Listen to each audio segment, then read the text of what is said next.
Bonjour. Cette vidéo a pour cadre un apéro entre un certain nombre de personnes, 4, 5 ou plus généralement N personnes. L'objectif principal est de compter de plusieurs façons différentes le nombre de tintements de verre. Nous verrons aussi Nadal, Federer et Djokovic. On considère un certain nombre de personnes qui participent à un apéro et qui vont trinquer ensemble 2 à 2, exactement une fois. Commençons par fixer les idées en considérant seulement 4 personnes, que nous nommerons A, B, C et D. L'objectif est de compter le nombre total de tintements de verre. Chaque fois que 2 personnes trinquent ensemble, un tintement se produit. Donc, par exemple, entre A et B. Un autre tintement va se produire avec C et D, etc. Pour être sûr d'en oublier aucun, on écrit ici tous les couples de personnes pouvant apparaître, ce qui donne un total de 6 tintements de verre. Passons à présent à un nombre de personnes égal à 5. La première question de cette énigme est la suivante. Combien va-t-on entendre de tintements de verre lorsqu'il y a 5 personnes? On passe à présent à un nombre quelconque de personnes, petit n personnes, que l'on nommera par exemple A1, A2, A3, AN. L'objectif principal de cette énigme est de donner une formule permettant d'exprimer le nombre total de tintements de verre entre ces n personnes. Pour cela, ce qui est proposé, c'est de raisonner de 3 façons différentes. Voici ici les 3 méthodes qui sont attendues permettant de compter le nombre total de tintements. Ces 3 méthodes conduisant, espérons-le en tout cas, à la même réponse, au même résultat. Première méthode, on va utiliser le principe du produit. Ce principe a déjà été explicité dans la vidéo sur le paradoxe de l'anniversaire, partie 1. J'ai représenté ici un certain nombre de schémas que voici. A1 va trinquer avec A2, A3, etc. AN, ce qui permet de compter le nombre total de tintements produits par A1. AN avec A1, A2, AN-1. Attention, si on applique directement le principe du produit, certains tintements auront été comptabilisés 2 fois. Donc voilà une indication permettant, je l'espère en tout cas, de donner le résultat final du calcul du nombre total de tintements. La deuxième méthode s'appuie sur le raisonnement suivant. Prenons A1 qui va trinquer avec toutes ces personnes-là. On va compter le nombre de tintements produits par A1. Une fois que A1 a trinqué avec tout le monde, on le met de côté et on passe à A2. A2, lui, va trinquer avec A3, A4 jusqu'à AN.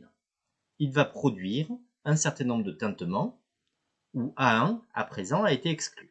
Ce qui permettra de ne pas comptabiliser 2 fois le tintement A1, A2 et A2, A1. On poursuit le même raisonnement. A3 va produire des tintements avec A4 jusqu'à AN, etc. jusqu'à AN-1 qui va produire un seul tintement avec AN. On effectue alors la somme de tous les tintements obtenus à chaque étape, ce qui donnera le nombre total attendu. L'objectif étant évidemment de trouver la même réponse que celle obtenue avec la première méthode. Et enfin, une troisième méthode s'appuie sur une notion de dénombrement. Plus précisément, ce sera un calcul de combinaison à effectuer. Je rappellerai un peu plus loin dans cette vidéo ce que l'on attend ici. Donc, objectif, compter le nombre de tintements revient à compter le nombre de couples que l'on peut former entre ces n personnes. Voilà une nouvelle question à l'énigme concernant l'apéro. On voit ici Nadal, qui a gagné une fois de plus à Roland-Garros, et qui, pour fêter sa victoire, décide d'inviter un certain nombre de copains tennismen. Il invite son copain Roger, qui est très content de venir, Djoko. Il invite également Kyrgios. Non, finalement, il va peut-être pas l'inviter. Tsitsipas, un peu surpris de venir, mais il vient quand même. Tim va venir aussi, et d'autres joueurs du circuit vont venir également.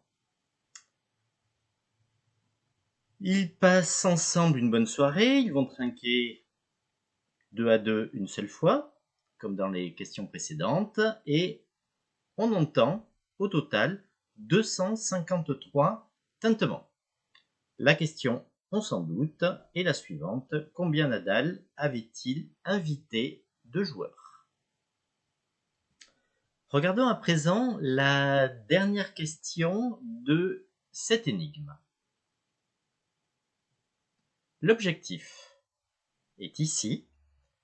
On se place à n'importe quel instant t et on souhaite démontrer que au moins 2 personnes ont trinqué avec exactement le même nombre de personnes. Voyons un exemple pour n est égal à 4 et nommons les personnes A, B, C, D. Au départ, personne n'a trinqué. Donc A, B, C et D ont trinqué avec 0 personne, c'est le nombre que j'ai indiqué ici entre parenthèses. Supposons par exemple que A et B commencent par trinquer ensemble. Alors A passe à 1, B passe à 1, C et D restent à 0. En effet, 2 personnes ont trinqué avec le même nombre de personnes, par exemple A et B. Poursuivons. Supposons ensuite que A et B trinquent ensemble. A et C trinquent ensemble. A va passer à 2. B et C sont à 1. D, n'ayant trinqué avec personne, reste à 0. Alors, en effet, 2 personnes ont trinqué avec le même nombre de personnes, B et C. On aurait pu supposer tout aussi bien que A et C trinquaient en même temps que B et D. Dans ce cas-là, A serait passé à 2, B à 2, C 1 et D 1. Alors, A et B, par exemple, ou bien C et D, de notre côté, ont trinqué avec le même nombre de personnes, puisque A et B sont affectés du même coefficient, C et D sont affectés également du même coefficient. Et on pourrait poursuivre comme ceci jusqu'à la fin, c'est-à-dire jusqu'à ce que tout le monde ait trinqué avec tout le monde. L'idée de cette question est ensuite de généraliser à un nombre quelconque de personnes et de démontrer ce qui est encadré ici, à savoir qu'au moins 2 personnes, à n'importe quel moment, auront trinqué exactement avec le même nombre de personnes. L'idée, évidemment, n'est pas d'envisager tous les cas possibles, ça risque d'être très fastidieux. Une indication sera donnée en fin de vidéo. Si vous avez rencontré quelques difficultés pour répondre aux questions posées précédemment, voici 3 indications. Première indication, elle concerne la deuxième méthode qui a été évoquée précédemment. Je donne la formule ici qui pourrait être utile, permettant de calculer la somme des p premiers entiers. La somme des p premiers entiers est égale à p fois p plus 1 divisé par 2. J'y reviendrai dans la correction qui sera donnée dans une prochaine vidéo et je démontrerai en l'occurrence cette formule. Vous pouvez vous en convaincre rapidement en choisissant par exemple quelques valeurs de p. Évidemment, ce n'est pas une démonstration. Deuxième indication, elle concerne la troisième méthode. Chaque fois qu'on se donne un entier k compris entre 0 et n, voici le calcul permettant de déterminer le nombre de façons de choisir k éléments parmi n sans tenir compte de l'ordre, c'est ce que l'on appelle la combinaison de k parmi n. Le calcul s'effectue de la manière suivante, c'est la factorielle de n sur le produit des deux factoriels, factoriel k, factoriel n-k. Je rappelle que la factorielle k est le produit des k premiers entiers.